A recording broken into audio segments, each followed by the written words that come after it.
Hi, how's it going? Entropy here today with another video. Today we're going to be doing Intro to Clans Part 2, Asia Circuit. So the clans we'll be looking at today is Gold Paladin, Narukami, Great Nature, Angel Feathers, as well as clans that will be coming up the next few sets, like Aqua Force. So Gold Paladins, this is the clan I would recommend most beginning players because of its low skill difficulty. The theme is Liberation Army. So if those of you who are interested in lore, Gold Paladin is actually the remnants of a united group between the Royals and Shadow Paladin troops. So as the antagonists stole their powers, Gold Paladins was left with only a few members, and their strategy is still search and reinforce, similar to the Paladin clans, but they're limited in power, in that ability. So for example, the key card, Blonde Easel, it's a really strong card. Counterblast 1, checked out 4, superior call any unit you want, and Blonde Easel gets the additional power of that superior called unit. For example, Bowmain's the grade 2 10k. If you call that, Blonde Easel becomes a 21k for the turn, and it's not limited to once per turn, so you can build up Blonde Easel as a really big Vanguard. The difference is, unlike the other the Royal Paladins, they can only check the top X cards. So for example, Blonde Easel checks top 4, while a card like King of Knights Alfred from the Royal Paladins, they can search whatever card they want, but at a more steeper cost. Other supporting cards are Platinum Easel, the cross ride for Blonde Easel. It gives your whole board extra power, gives itself +1 crit. So it's a really strong late game card when you already set up your board with cards like Blonde Easel. And then Dindrain, really honestly one of the biggest MVP cards that you'll be playing this card for a very long time. Its skill is when it's superior called, Soul Blast 1, draw 1. And the card quality is just amazing on this card because superior calling is honestly really cheap in Gold Paladins compared to Royal Paladins, for example. Counterblast 1 instead of Counterblast 3. Dindrain, the attack, the stats wise, the skill wise, it's a lower cost and higher stats than the other generic grade 1 Soul Blast draw 1 cards. So for example, Dancing Cutlass from Grand Blue, it's a 5k, you have to Soul Blast 2, and it's still a grade 1, but so Dindrain just wins in many aspects in regards to this. Skill difficulty wise, 2 out of 5, again, really straightforward. You superior call, you draw, you retire with Blaster Blade, Blaster Dark Spirit when they come out later, and you buff it reward and you hit face. Extra crit, by the way. So yeah, honestly, suggest this clan for beginners, especially when Blonde Easel and Platinum Easel will be rank rewards. So be sure to be on the lookout for those. Narukami's theme is Thunder Dragons. This is the replacement for Kagero. If you checked out my first video, you will know that they're Flame Dragons.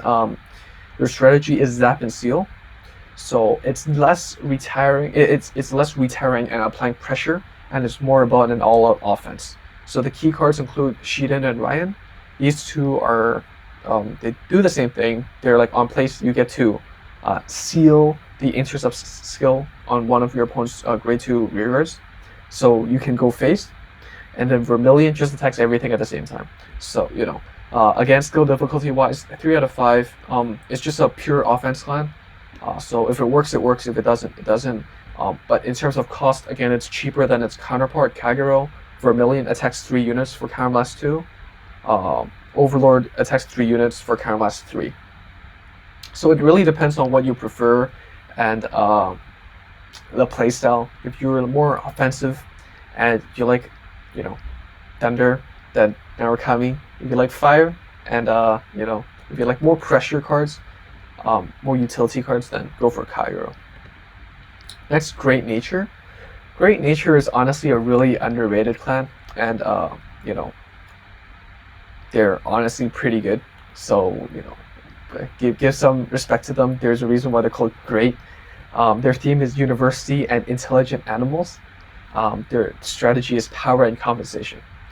So the first card we look at is Stamp Sea Otter. So Stamp Sea Otter is a 6k. Its skill is it can't be retired by retire effects. So against clans like Shadow Paladin or Kagero, Stamp Sea Otter is just gonna sit back lay down, do some paperwork, and chill. They can't remove it. And next is Coiling Duckbill. Duckbill on place when a rearguard is going to get retired. It gets an additional skill of draw 1. So that means that when you play out your Great Nature cards that give you power, in exchange for being retired, if you put an Otter, then you're getting the power without the cost. And if you use Duckbill, well, you retire it, but at least you get to draw 1 back, so you get compensated for it.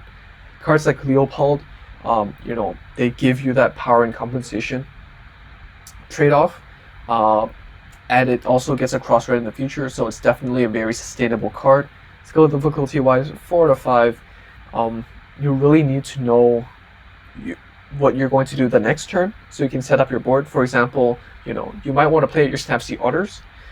If you play the Ride Chain, because the Ride Chain is like on ride, you choose 2 units plus 4, and at the end of the turn retire, and etc. etc. So you need to know when you need those, when you're going to activate those power and compensation skills, and before that, play out your Otters and play out the cards that you want to retire, and then play out your Duckbills so you get to plus out of it.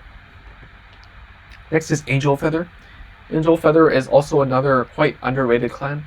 Its theme is Angelical Medics. Its strategy is manipulating damage. It's more of a defensive clan, so it's quite a difficult clan to judge its skill difficulty, but I'm leaning on 5 out of 5. And the reason why is because you really need to know like your damage zone as like a toolkit. You need to set up your plays, and you need to really count your columns, because cards like Pegasus and Shamstao, they get +2 whenever you put a card into your damage zone, offensively and defensively. So like, for example, you have a board, how many grade 2s do you want to put out to maximize the utility of these cards, whether in the Vanguard circle, or like, when do I use my Nauseal? Do I use it offensively to buff up my Pegasus, or do I use it to fetch out my PGs or key tools?